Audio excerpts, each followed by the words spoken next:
ই passport হবে আমাদের, ছাপার দরকার নেই, পাসপোর্ট এখান থেকে যাবে। কথাগুলি শুনে যান মন দিয়া। প্রবাসীদের জন্য পাসপোর্ট করতে কতদিন লাগে, কিসের জন্য এই পাসপোর্টে লাইন ধরা লাগবে, এই সব বিষয় নিয়ে ডক্টর ইউনূস সাহেব কথা বলছেন। এই কথাটা আজ পর্যন্ত কোনো বিএমপি হোক আওয়ামী লীগের হোক কাছ থেকে ভাই এই কথা পাই নাই। পাসপোর্ট এখন যদি লাইনেও খাড়াই থাকি মনে শান্তি আছে ভাই। এই কথার ওয়েট কত এটা একমাত্র প্রবাসীরা বুঝবে, এছাড়া বুঝবে না ভাই। কারণ আমরা যখন এই দেশে রেনু করতে দিই তখন 6 মাস সময় লাগে।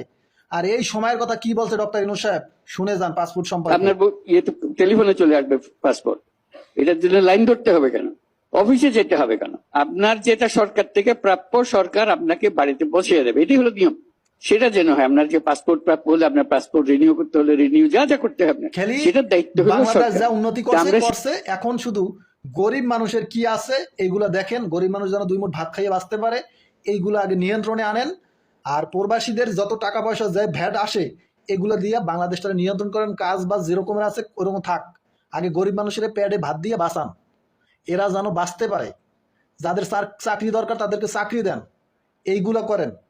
কিন্তু এইসব বিষয় এখন দেশ উন্নতি করবেন পরে, আগে মানুষের খাওয়াইয়ে বাঁচান, ঠান্ডা রাখেন।